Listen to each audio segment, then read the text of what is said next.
Back the River on BBC Radio Shropshire. So Friday night, it's all about sport. Tonight, the spotlight is on archery, and we've been joined by Patrick, who is not once, not twice, but is it 3 times World Championship, Patrick? Indeed, I've lifted the gold medal on the top of the podium 3 times at World Archery events, and some bronze medals in there as well. Fantastic. How did you first discover the sport? What was it that first made you think this is something that you quite like to do? So I started archery when I was 8. It's something that you can do from a really young age to a really old age. Audrey Needham came along to my primary school as a teaching assistant, and she was a British longbow champion. She did field archery out in the woods, up and down hills, different distances. She was a British longbow champion, and she set up an archery club. I think the entire school went the first day. I shot maybe 3 arrows. Yeah, but I wasn't sporty. I really the fact I'm an athlete. My family making somebody quite as athletic as I've now grown into, being an Olympian and all. And I didn't like running around. I didn't want to be out in the cold and the mud. And I wasn't. I was the goalie. Let's put it that way. Right. Yeah. If you were anything like me, when it came to cross country, the teacher would start shouting, "Come on, you're going to be late for chemistry." Indeed. Well, I discovered mouth breathing was a big part of my childhood. Nasal breathing is really important, and mouth breathing it taxed me awfully heavily on the running. So I found this sport that doesn't involve going outside. I found this sport that I could just focus on, be determined and practice what I was doing, and you get this instantaneous reward. If you do it right, you listen to instruction, you do the shot as you want to, the arrow goes in the middle. And, it might not be straight away, but you adjust what you're doing to bring it across the target into the middle, and then you do it right again, it goes beside it. We actually call it a Robin Hood. If you split the arrow, it's a Robin Hood. Yeah. Yes, I am very familiar with the story, and of course, splitting the arrow is the ultimate thing. Is archery like many sports in terms of you can have a form where you know everything's going right, and then another time everything's going wrong, or is it something that's a little bit more consistent than that? So it's a game where you have your level of skill, and you'll fluctuate up and down, and some days you'll be in a peak, some days you'll be in a trough. It's just like life in that way. And the more you practice, the better you get at it. You develop the depth of skill, and you collapse those boundaries together. I have a really nice graph from very early on in my career. My scores, we turn them into handicaps. There's loads of different styles of events, metric and imperial, and indoor, outdoor, field, etc. But you can put them in a handicap, so it's a comparable scale.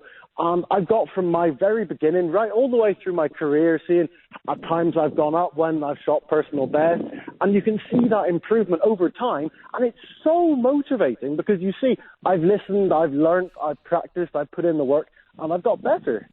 How much has the equipment and the technology behind it changed in the time that you've been doing it? Because I imagine with anything, I mean, you can take any sport with it, whether it be tennis rackets or whatever, that the design of them changes, it gets more efficient, it gets more aerodynamic. And I imagine with bow and arrows, that is really heightened, is it not? It's something that has progressed and changed quite a lot, particularly on the compound side of things. The compound bows, but they use them in the Paralympics. They also have, I shoot a recurve. It's like a D shape with curls at the end. That's the recurve. The compound has wheels, and there's a lot of science goes. They're cams, so they offset the energy very efficiently and mean you can put an awful lot of force. There's a very, very high penetration power in compound bows, almost more so than guns. Wow. And the way that the science has developed the compound bows in the past maybe 30 years they basically didn't exist. It was a new form of bow in maybe the 70s or so. Carbon fiber has been a big thing. Interestingly, we have some space age technology in some of our arrows. Called the first model was the ACE, the aluminium carbon extreme. And they had the AC, the aluminium carbon, and the modern one is the Easton X10. And it has, the company Easton, they make the baseball bats as well, and loads of other stuff. They made extra thin aluminium tubing for legs of the landing gear for the lunar escapades.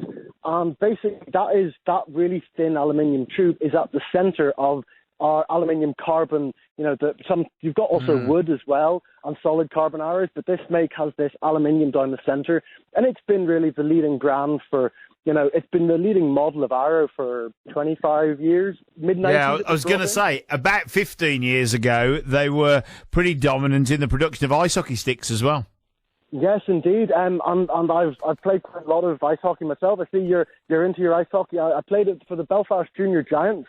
Right. Over in Northern Ireland. Right, okay, now we're going to digress, because what year would you first have seen the Giants senior team play? I think I saw them for a birthday party when I was maybe 11. I've got a photograph. One of my friends' contact photograph is him with a pom-pom around him, and he looks very similar, but it's a fantastic photograph, and it's still there as my contact image for Flojo Jack Florence. Right. How long ago would you have been 11? That was 12 years ago. I'm 23 at the moment. 12 years ago. 24. Sorry, the fiance is 23. I'm 24. I should really know this. But where did the time go, Because I spent much of the back end of the 90s I think I retired in 2004, but I was a referee of that level. So you may well have hurled abuse at me at some point. Wow, well, this would have been about 2008, 2009. There you go, yeah. So we'll get back onto the sport in question, but it's interesting, isn't it, how different sports overlapped. Talk me through what it was like to win your first ever world championship.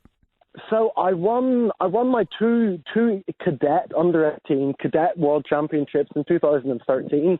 I won the individual, but earlier that day I won the mixed team event where you have one man and one woman. And I've got some interesting news for you regarding team events, but we'll get to that. Yeah. The mixed team event is one man, one woman, and they've just brought it into the Olympics. Actually, just after they brought it into the Olympics for the Tokyo schedule, myself and Naomi Falkard, who she lives in Newport herself, and me and her, we won bronze against the Japanese in 2017 at the Mexico World Champs. But anyway, I talk about raw joy, and there's this photograph of me, and it was the cover of the Archery UK magazine, arms thrown up in exultation, literally yelling, like you can see the muscles in my jaws clenched.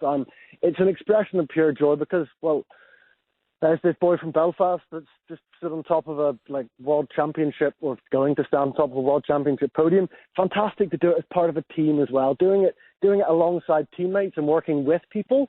It's interesting because I didn't used to be a team player. I said I was the goalie. I didn't want to play the team sports, and I got into it because it was standing there practicing just me. And there's interviews where I say about it's just me, and I love the determination and no one to rely on. But now that I've grown as a person, we've moved into a much more team dynamic in Archery GB, based at Lilleshall, by the way.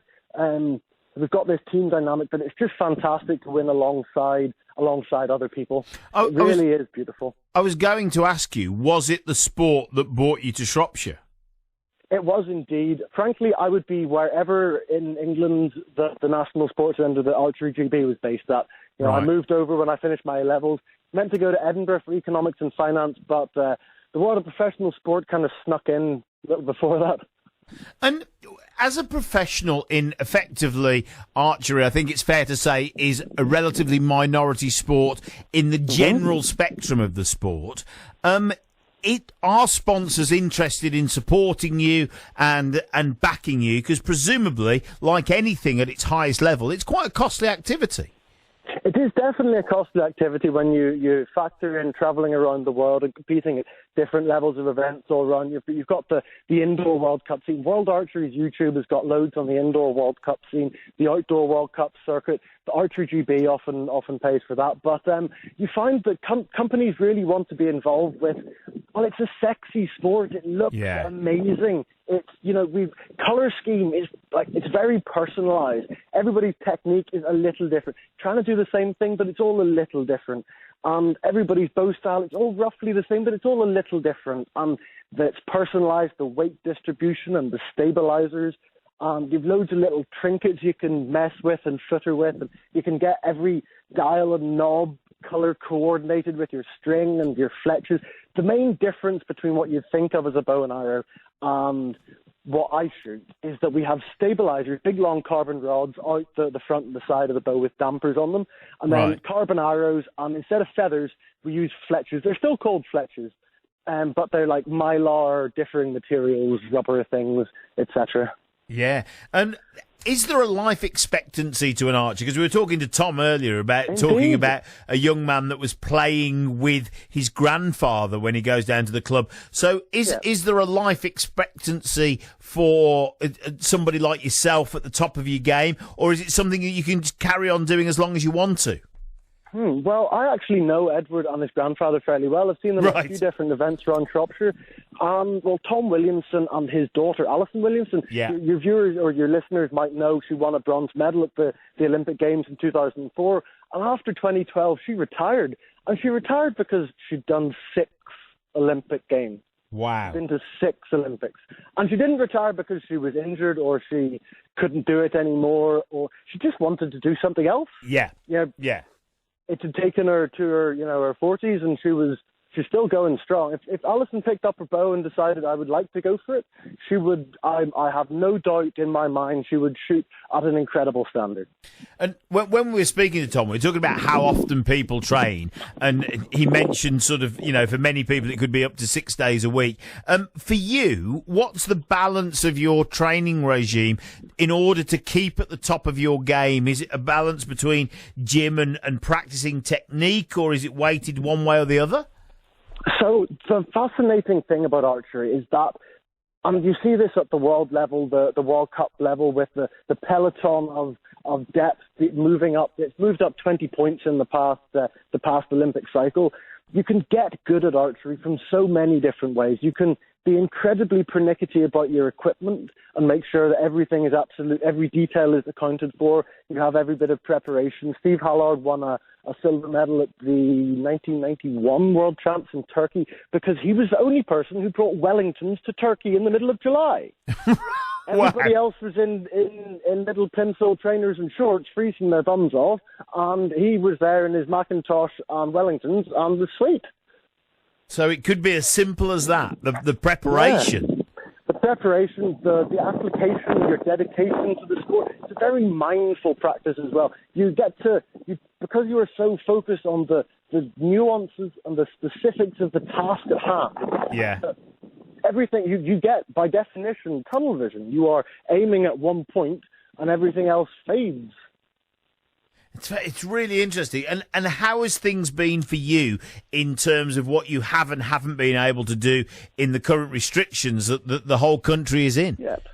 Well, we've been training quite a lot. Obviously, people are at home and there's different things like that. But Archery GB still been working hard, and we've got differing training regimes that account for people's different physiques and different motivation to train. Whether they want to be doing loads of, we call it blank boss, shooting at a close target and drilling loads of arrows, or you can do what I call power reversals.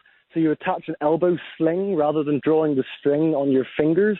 You attach an elbow sling, and it means you can draw the bow with much more weight. You mentioned about the fatigue levels and what balance of gym work and training and repetition. Personally, I find shooting around 130 to 200 arrows a day works very well for me in terms of being able to program my cerebellum. It's a bit of your brain that habituates movement patterns, training my cerebellum in the fine points of my shot. But then I do these reversals on the side, and that boosts my strength by just putting my body on basically tonnage. In an average day, if I shot 200 arrows a day, you're looking at maybe 8 tons that I would be pulling through my body. And that's a lot of stress for the tissue. Yeah, absolutely. So is there a particular injury that archers can suffer then if they're putting their body through that much pressure? So one of the injuries that we would tend to see is around the shoulder joint, the rotator cuff and stuff around then, because people tend to have not necessarily optimal posture. And if you have your shoulders a bit protracted, particularly the way you draw the bow, the way your draw hand, your string fingers hook the string, we talk about the hook rather the loose hook rather than the claw. My coach Richard Priestman, a 3-time Olympian, double bronze medalist himself, he talks about the claw when you pull the string into your face, and that you can end up damaging your fingers. But that's almost more wear and tear. I've done it myself. I've been through almost every iteration of how a finger can hook a string. It's been a very long journey the past Olympic cycle. I've learned an awful lot. but it would tend to be rotator cuff. An interesting thing that you tend to find in the compound bow. Compound bow, you're pulling, and it's when the cams flip over, it's hard, and then the cams flip over, and it's lighter again. And this causes you to sort of internally brace effectively because you're loading the entire body as a system. And you build up a tremendous internal core of strength because, well, you're pulling maybe 60 pounds, you're talking maybe 30 kilograms or so over this peak weight on the cams. And then they're not on their fingers, hence the higher poundage. They have a release aid, the triggering mechanism, it's a handheld thing, much more mechanical. They also have a scope, so there's a magnification on the peep sight or rear sight in the string. And they also have a level, so it's like a spirit level inside their scope housing. Wow. The science of it becomes, and then the way you distribute the weight on these stabilizers, you've got a very particular matrix of forces you're working with in the shot, and how you optimally stabilize it. Like, the sport is tremendously detailed and frankly fascinating. You can nerd out. Like, when you see archery nerds meet up, and I could have a chat with my friend, the team silver medalist from Rio, Zach Garrett, USA. We could sit and chat, or maybe Vandenberg. We could sit and go deep on so many things. Yeah, I bet you can. One of the questions I was going to ask before we let you go was the fact that the Olympics has effectively changed and been put back at least a year. Yeah. How does that affect you as an athlete that effectively was working towards that for 3 years previous? Well, the thing about it, you can move the goalposts, but the goalposts are still the same, and that comes down to what it takes to win. And the best way to practice what it takes to win is through competition. And competitions obviously have been a bit interrupted this year by the whole, plague coming in and everything being shut down. So I've actually been in conversation with Telford Town Centre about hosting the Indoor World Archery Series. It's like their Indoor World Cup stages on YouTube in Telford, and that starts in the middle of the third week of November. So we'll see about what's happening with that. But I know the GB team will be entering, probably two teams, not quite an A and a B, but they're mixed, 2 men, 1 woman, 1 man, 2 women. And that's the Indoor World Series, which was going to be in Telford the third weekend of November, December, January, February. I'm working with them, and we're hoping to put on something. It'll be small. There'll only be 3 people. It's a team event. I said about team events earlier. It's a team event where you enter and compete with archers, from Hong Kong to Hanoi to Copenhagen to Hanover.